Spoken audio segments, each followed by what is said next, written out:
Hi, everybody. Hello to you on the live stream. You'd think you'd be sick of me by now. It's the third night in a row. So why don't we learn? Why don't we learn?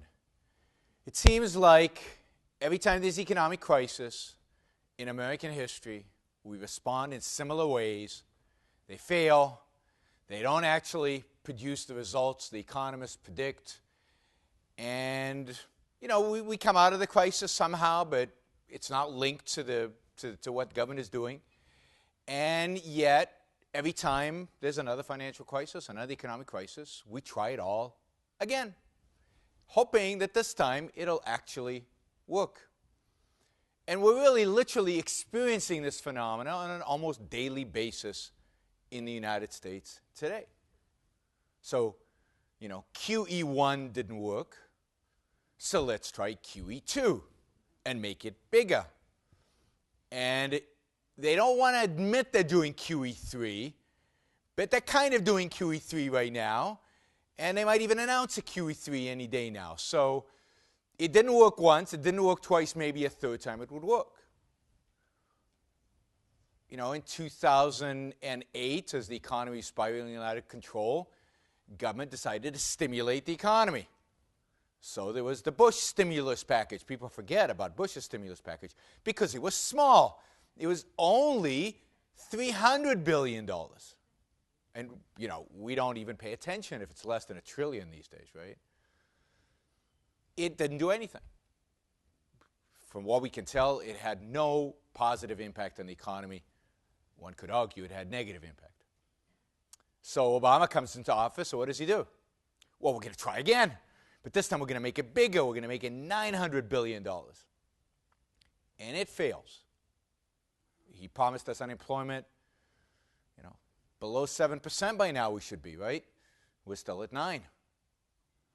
So what's Obama's solution? Solution applauded by many, many, many economists. This is not like, you know, Obama's some freak of nature. Well, I mean, he is a little bit, but it's not like he's a complete freak of nature and he's advocating for something that nobody agrees with. Economists, Nobel Prize-winning economists say, no, another stimulus would be good.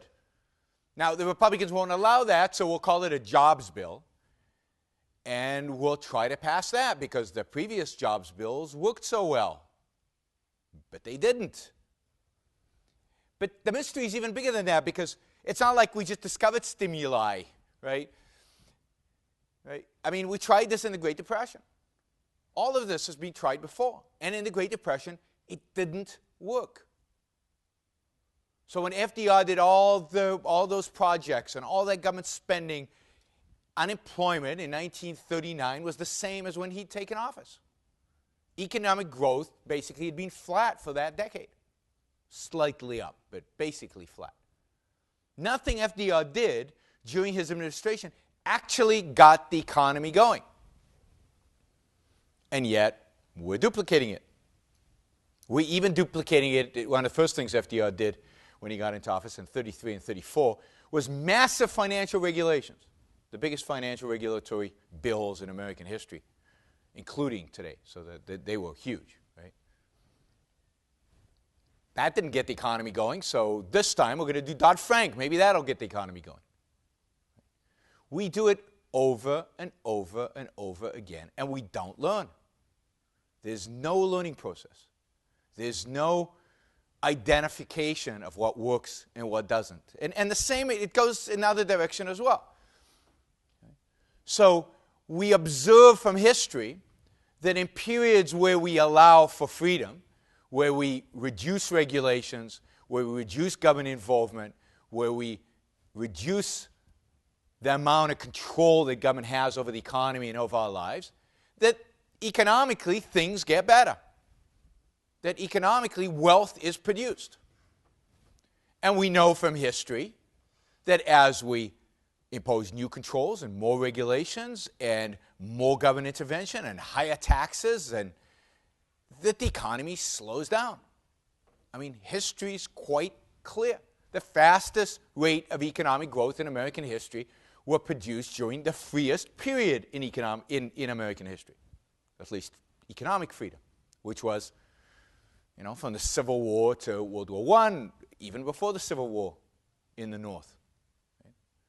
When you have economic freedom, wealth is created. Average incomes in the United States doubled between 1800 and 1850, and then doubled again from 1850 to 1900. The last 20 years, average income in the United States did what? Nothing. Flat to down. Flat to down. And I think it's down because I think the way they calculate CPI misrepresents the cost of living. So actual real income is actually gone down in the last 2 decades. Yet do we learn from that, freedom worked. We should adopt freedom. We don't. Example after example throughout history, in economics, we do not learn. So we know what causes inflation. We think we know, right? The Fed prints a lot of money. That's been shown. Right? If you shut down the printing presses, it's known that price inflation and bubbles go away.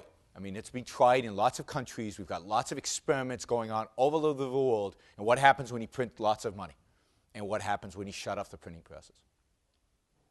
But this time, we're going to print lots and lots of money, and there's going to be nothing bad going to happen. Right? We're creating trillions and trillions of dollars, the Fed is, and this time, there won't be any price inflation, and there won't be any bubbles, and everything's fine.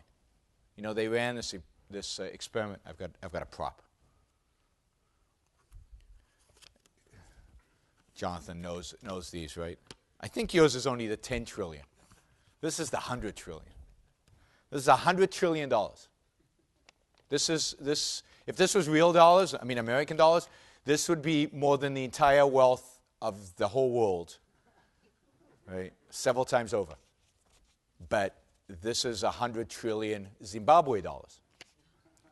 And, of course, today you can't buy anything with this because they stopped printing currency completely. By the way, the economy is doing much better now that they're not printing currency.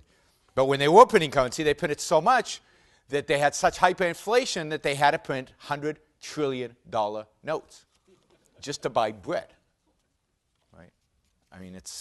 Luckily they didn't. I think this is the largest bill that they printed. Has that stopped anybody from, abusing the printing presses? You could argue the Germans kind of learned their lesson. For some reason, Germans seem to learn one lesson and they just learn it, right? So they're anti-inflation. They don't print money, and that's part of the problem in Europe right now. Is because what all the countries in Europe would like to do to bail Greece and Spain out is what? Is print money, and use that money to buy all the bonds from Spain and Greece and everything. And the Germans are saying no, we don't believe in printing money, but they're like the only people in the world. Certainly, Bernanke believes in printing money like crazy. And, of course, he tells us this time it will be different. They always say this time it will be different, and we all buy it. We buy it. Hook, line, and sinker. We buy it. And yet, the economic facts, time and time again, contradict that. So the question is, why? Why is it that we are almost destined to continuously repeat our errors over and over and over again and learn nothing in the process and just sink deeper and deeper and deeper into the muck, which is where we're heading? And, it's becoming pretty important that we figure this out because the country is in deep trouble. And from a physical, macroeconomic perspective, this country is in deep, deep trouble. We've got huge quantities of debt. We have no way to pay for all the promises we've made. Social Security, Medicare, Medicaid are running unfunded liabilities of between $66 to $116 trillion, depending on who you read. It really depends on what your estimation of future interest rates is going to be. But $66 to $116 trillion, you can't tax that. That's bigger than that bill. Right? We're a $15 trillion economy, just to give you a sense, right? So our debt, our obligations, just to Medicare, and Social Security, is 6 times greater than the size of our economy. You can't ever pay that. But we've made these promises, and nobody wants to admit we'll never pay them. We've made the promises. Right? And nobody's questioning that, almost nobody. Right? We've got, just in terms of debt that we're accumulating right now, and deficits that we're accumulating right now, we're not that far off from Greece, or won't be in a few years, if you just look at the numbers. In terms of percentage debt to GDP, we're just a few years away from being like the Greeks. Now, America's different than the Greek economy. We actually produce stuff. We actually create stuff. Most of Greek, a huge percentage of the Greeks' population works for the government. That's not yet true in the United States. But we're moving that way. We're moving that way. So it's really important for us to figure out, well, why is it that people don't learn? And what can we do to change that? And what is right? Okay? What would work to get the U.S. economy moving again, to get the U.S. economy growing? So what's the problems? There are basically three with people who don't, who repeat mistakes.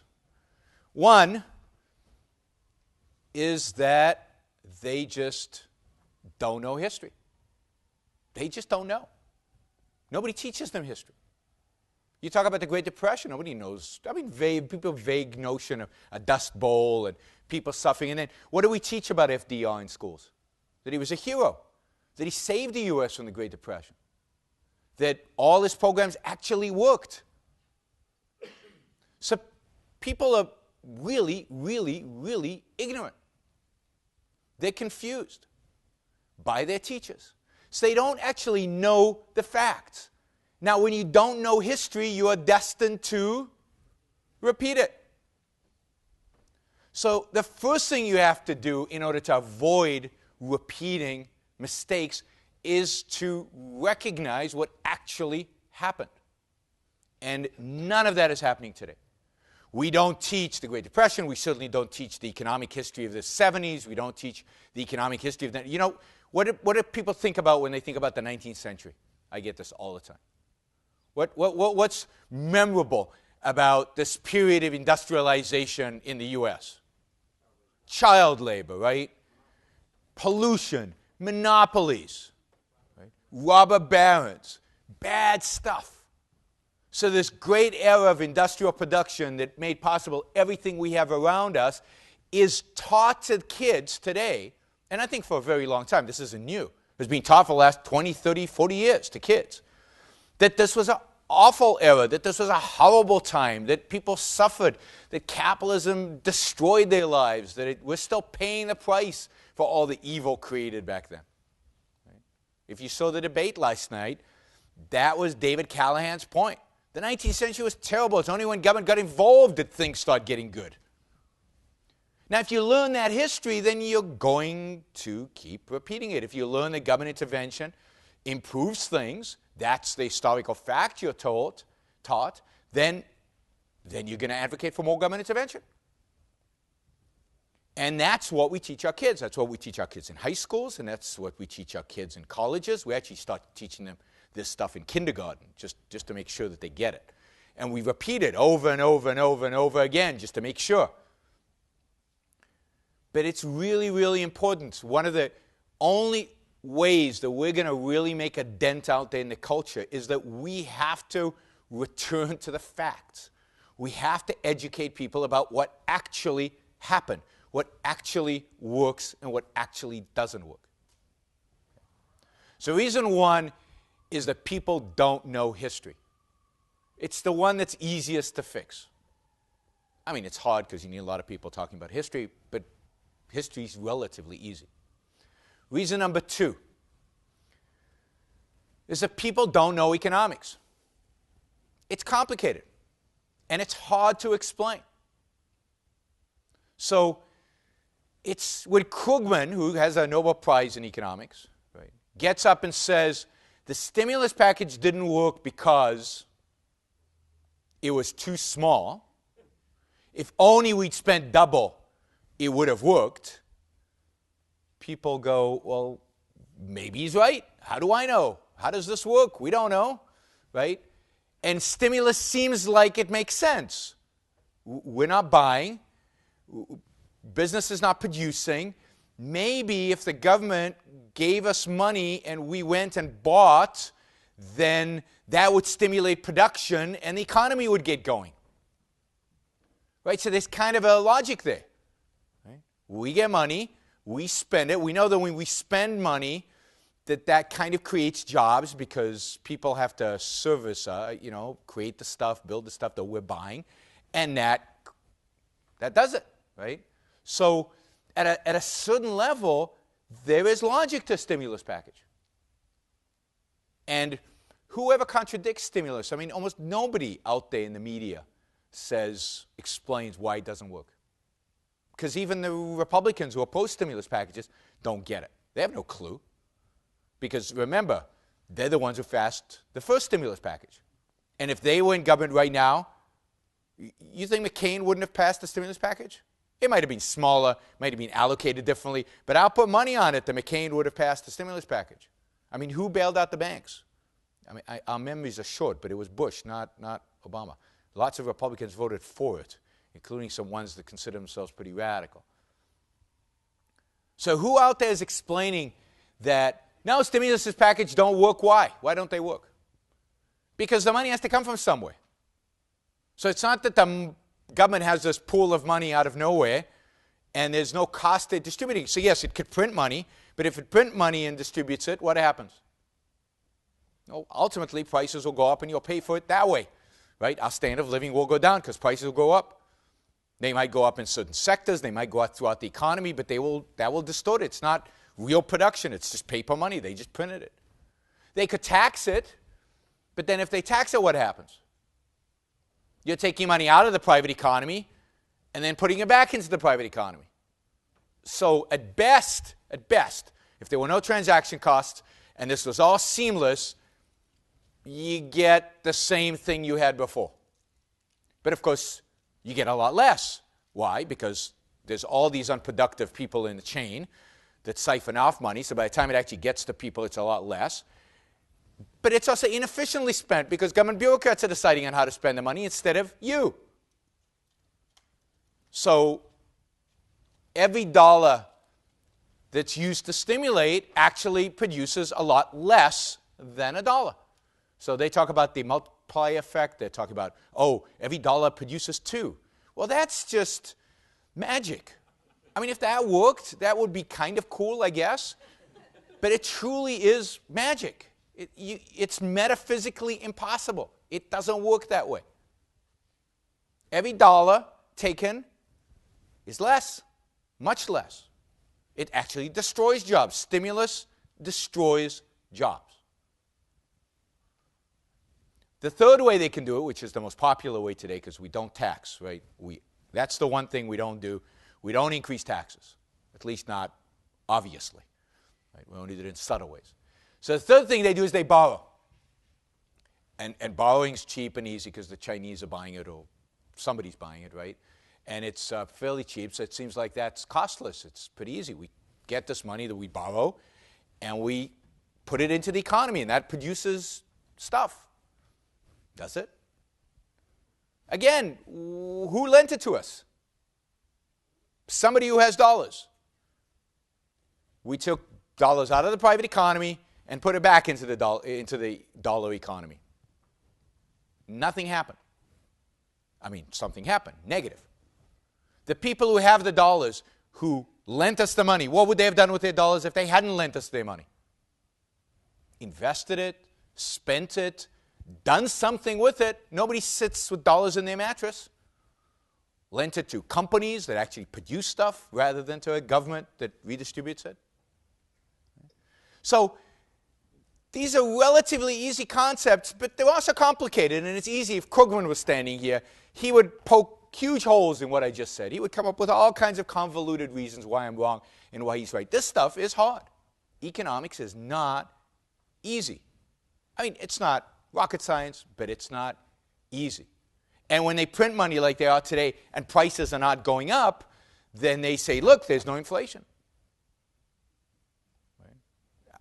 I'd say, just wait. or the money's going somewhere, and in this case, you've got bubbles in a bunch of different places, like the bond market. We're just talking about shorting bonds. You didn't get that advice from me, though. I don't want the SEC down my throat. So it's complicated. It's not easy. It's to explain economic phenomena, to explain economic ideas right, is difficult. And we have to recognize that. It's not self-evident to people that the economics of capitalism, the economics of freedom, how they work and what they mean, and that it actually does what it's supposed to do. And it's not obvious to them that the Keynesian economics doesn't work. Now, if you really study it, it's obvious it doesn't work. It's kind of silly to even think it does work. But a lot of people are bought into that silliness, and there's a lot of construction around it that makes it really difficult for most people to untangle. So you've got two reasons why people continue to do. So there's a certain legitimacy in people's minds, not in reality. In people's minds, the idea that this time it's going to be different, right? This time it's going to be bigger. This time people will behave differently. This time the world is different than it was last time. So this time the stimulus will work. Or this time the regulations will do what they were supposed to do. You know, regulations, you know, Freddie and Fannie, before the crisis, each had a regulatory agency just for them. One for Freddie, one for Fannie, right? And that didn't work. Every bank in the United States was regulated by 5 different entities, right? And that didn't work. But this time, we're going to do it just right, and the incentives are just aligned, and it'll work this time, we promise. And even if you believe that the regulators didn't do their job, that's the problem, right? And there's a certain credibility to that. They certainly didn't, because to some extent they are in the pockets of the industries they work for. They regulate, because that's where they're going to find their jobs later on. Why do we think next time they will do their jobs? So it's continuously this notion that it doesn't work, but next time it will somehow. But you see, it's complicated, so people can buy into it.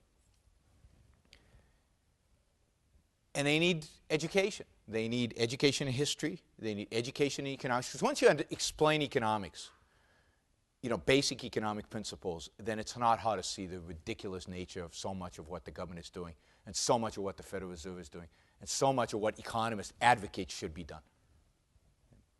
So those are 2 of the 3 problems that we face. I think they're both relatively easy. The third one is a much bigger challenge.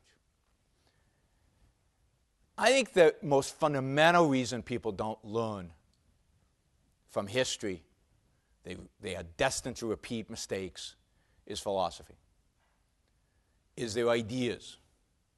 And this is not just in economics. This is not true just of macroeconomic, microeconomic policy. This is true of life.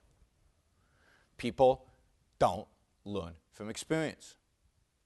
People think that people do, but they don't. And the reason they don't is fundamentally they understand their experiences based on their ideas, based on the philosophy that they hold. And their philosophy shapes the way they interpret what happens in the world. So, and I've talked about this a lot. In ethics, it's easy, right? And if you've heard my other talks about capitalism without guilt, and that's what the whole talk is about. It's about this idea that if you believe that self-sacrifice is the essence of virtue, if you believe that we're just here to serve our brother and to be our brother's keeper, then you're biased. You're going to be biased. That every time you see somebody pursuing profit, every time you're going to see somebody pursuing their own self-interest, you're going to be biased to think there's something bad about them, that something they're doing is corrupt and evil, that something that they're doing is causing problems. And you're going to reinterpret history, just like the left does, and to some extent the right, reinterpret history to see those things happening throughout. It's always going to be about greed, about profit, about businessmen out of control. And the explanation is that, yeah, we could get rid of, financial crisis and economic crisis if only people were more altruistic and better. Right? If only we could be a different species. what would they call it in Star Trek? The Borg. Then you wouldn't have financial crises, right? Because we'd all be thinking exactly the same thing all the time. So they want to redo human nature, but they've adopted this morality that colors everything that they see around them. Why do they hate the 19th century so much? Because it was a century of individualism. It was a century of people pursuing their own happiness, a century of people pursuing their own wealth, people pursuing their own interest. The government didn't tell them what they could and couldn't do. They went out and did stuff. And people just find that repellent because, wait a minute, that's not how you're supposed to behave. You're supposed to take care of your family. You're supposed to stay in the same town forever. You're not supposed to move and travel and emigrate and build stuff and be on your own and go out into the frontier. I mean, that's foreign and scary and pretty selfish. And selfishness is bad. So the way we view ethics shapes the way we interpret and explain what happens in history and what happens in the past. And it explains economics. So why is Warren Buffett so anti-capitalism, right? Because normally people come up to me and say, look, this is pretty easy. As long as 50% of Americans get stuff from the government, they're always going to vote Democratic. The rich always vote Republican. There are fewer rich than they are the rest of the people, so the rest of the people are always going to vote to take money from the rich and give it to them. Warren Buffett's the rich, among the richest of the rich. And indeed, where does Obama raise all his money?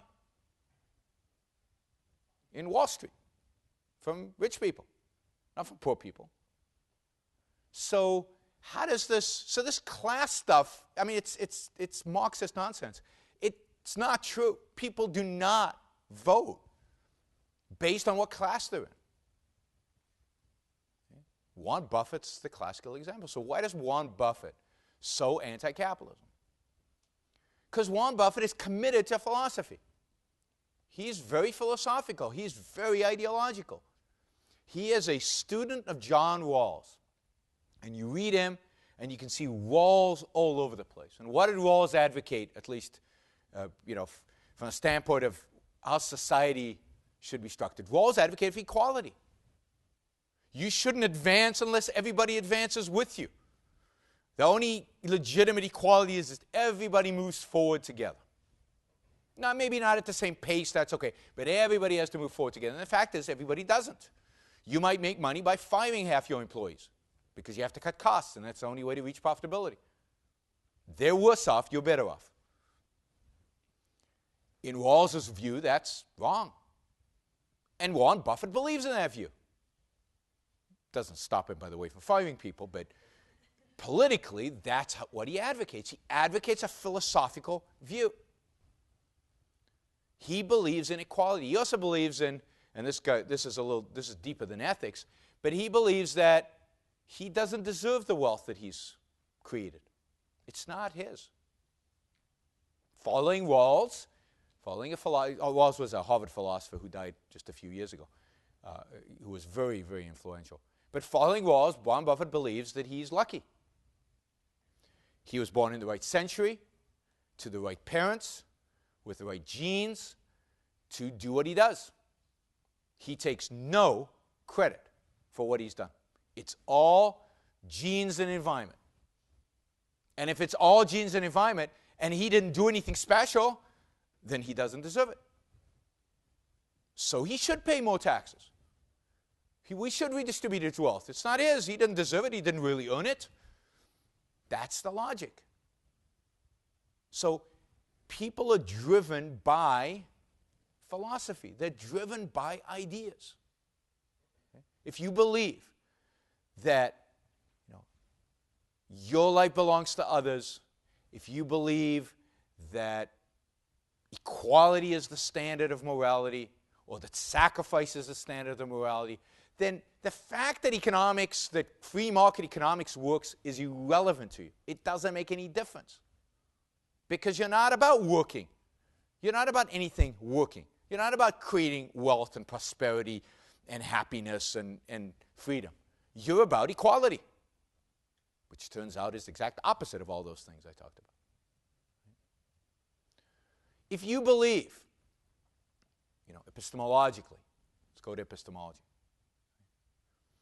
If you believe that human beings are basically irrational, if you believe that we're motivated predominantly by emotion, that rationality we're incapable of, or it's really, really rare, that we learn about the world through our emotions, or we learn about the world through some kind of mystical revelation, then what is history? How do we know it? Who's going to tell us about it? Our emotions? Revelation? Where's it going to come from? How do we know what's fact and what isn't fact? What's true and what isn't true? We're much more likely in those circumstances to buy in completely, wholeheartedly, into the way history is taught today and into the bogus economics that is taught today. They're an authority figure. They must have got the revelation that you missed. Right? They're the philosopher kings who see the light and you don't. So if you believe that people, as I think a lot of people in our culture believe, that they're fundamentally irrational, fundamentally emotional beings, then freedom doesn't work and can't work, and you can't understand how it would work. Freedom requires a belief in man as a rational animal, as capable of rationality, and as exercising that rationality when he's free. And if you dismiss that premise, you can't defend economics, you can't defend freedom, you can't defend all the other stuff, and you can't even teach history. But it's worse, because today in American colleges, they even challenge the very notion that there's such a thing as knowledge, that there's such a thing as truth. So if there's no truth and there's no knowledge, as most modern philosophers claim, then how can we learn anything from history when history is just a subjective, emotion of some tribe experiencing something, which is based on your ethnic background and whether your mother beat you or not. There is no facts, there is no truth. That's how history is written today. I mean, modern historians today will tell you there is no such thing as history in terms of objective facts. There's your interpretation of history and my interpretation of history, and I'm going to interpret history the way the American Indian, I think the American Indian would have, if they were post-Kantian, whatever. Right? But that's postmodernism. Its knowledge doesn't exist. And that's what we're teaching at our universities. That is the dominant thing we're teaching in our universities, in the humanities. So all the other stuff about economics and history is irrelevant. Because if you believe there's no knowledge, there is no economics. And anything anybody says is right. And anything anybody does is okay. And whether something works or not is a fluke. Because what goes out with knowledge, when you throw out knowledge, what else gets thrown out? Almost necessarily. Principle. Any kind of system, any kind of principle gets thrown out. If there's no knowledge, I don't know when I jump off of this that I'm going to actually fall. I mean, it turns out that usually that happens. Most human knowledge is inductive knowledge, yet we've thrown out induction in our schools. We don't teach it, we don't regard it as important, and yet when we say we learn from history, what are we doing? We're inducing. We're saying this works and this works and this works. We understand the cause of why it works, and we can derive a principle for why it's working. But if you reject induction, you reject logic, you reject knowledge, economics is gone. So ethics is important. It shapes how we view history. Epistemology is important because it shapes whether we think history is even a field of knowledge or whether there is such knowledge as history or economics. And of course, the same is true of metaphysics. Metaphysics is a study of what is, right? Now, Ayn Rand believed that reality is what it is, that it exists. It doesn't depend on our consciousness to exist. We don't make it up. It's there whether we close our eyes or not. But if you don't believe that, and again, modern philosophy doesn't believe that, If you're making reality up, then what is? Remember Bill Clinton?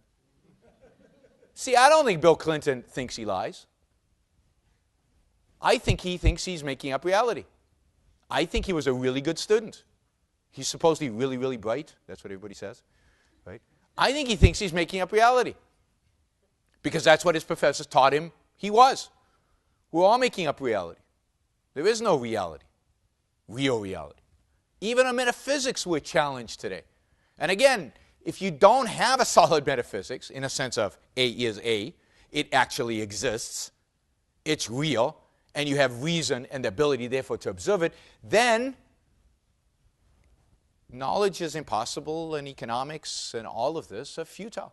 And all our attempts to teach economics and to teach history and to do Austrian economics and this economics, it's futile. We're talking to the wall.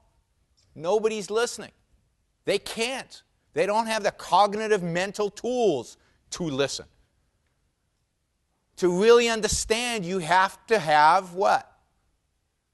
To change somebody's mind, they have to be thinking. They have to be using reason. But we don't teach anybody to think. We barely believe in thinking anymore. And philosophically, we don't believe in thinking. We don't believe in reason. We don't believe in rationality. We don't even believe in reality. So you're literally not talking to anybody. Because for somebody to exist on the other side, there has to be a reasoning mind. And if there's not a reasoning mind, it's gone. And this is why it is so important that we focus on the philosophical arguments. It's so important that we start with really basic philosophical education. It's not enough to talk about economics, to talk about history. It's not even enough to talk about morality. Even morality. When I do a lot of talks about ethics and how they apply, I'm assuming people out there accept certain premises, which I can guarantee you at the debate last night, they didn't. That reality is what it is, that reason is our basic tools of survival, that knowledge all comes from reason, that there is no other source of knowledge, that knowledge exists, that there is such thing as truth. We assume that, but that's a difficult assumption to make, and that's what we have to educate our kids for. That's what we have to educate the culture about. We have to educate them about the efficacy of reason. And then once you get that, I think the rest is actually quite easy because facts are on our side. History actually does support our case. Economic theory is actually being worked out already, by really great economists. We know how the economy works. We know how to get it going. We know what doesn't work. We know how to destroy it. We know what to do. But first you have to have that cognition. You have to have people thinking. You have to have them philosophically on at least a similar page to you. And this, at the end of the day, is the real importance of Ayn Rand. Everybody is, or most people, not everybody. Most people are attracted to Ayn Rand because of a political message. Maybe because of an ethical message. But what Ayn Rand provides us is an entire philosophical system. An entire philosophical system for living life, which means for living in reality, because there is a reality. And it's only when we can communicate effectively that entire philosophy and get people to buy in to that philosophy are we going to make real progress towards capitalism and towards real freedom. And that means that we have to argue against the notion that consciousness creates reality. Reality is what it is. A is A. The Greeks got it 2,000 plus years ago. The law of identity holds. Things are what they are. Not what you wish them to be. Not what you'd like them to be. Not what Krugman says they are. But they are what they are. And we have this incredibly powerful tool, which is human reason, which enables us to understand reality, to know reality, to integrate the facts, to come up with principles. Principles, what a notion in the world we live in today. Truths that are always true, because reality is what it is and the law of identity holds. And that if I jump off of this, I'll always fall down, at least as long as I'm on this planet. Right? And we have to reject the idea of revelation and the idea of emotion and the idea that truth doesn't exist. All of that needs to be explicitly dealt with, explicitly rejected, explicitly turned away. And of course, we have to advocate that because reason is our tool for knowledge, our tool of survival, and only we as individuals have reason, that we own our own life, that it's our life to lead as we choose to. That morality is not about sacrifice. It's not about our brother's keeper. It's not about others. It's about making the best of your own life. So to complete kind of the political revolution that was the founding of this country, what this country really needs, what this world really needs today, is the philosophical revolution that Ayn Rand is giving us. So let's, as we fight for greater freedom, as we fight for capitalism, let's remember to fight for philosophy, for Ayn Rand's philosophy, for objectivism. That, at the end of the day, is what's going to save this world. That, at the end of the day, is what's going to teach people to actually learn from history. Thank you all.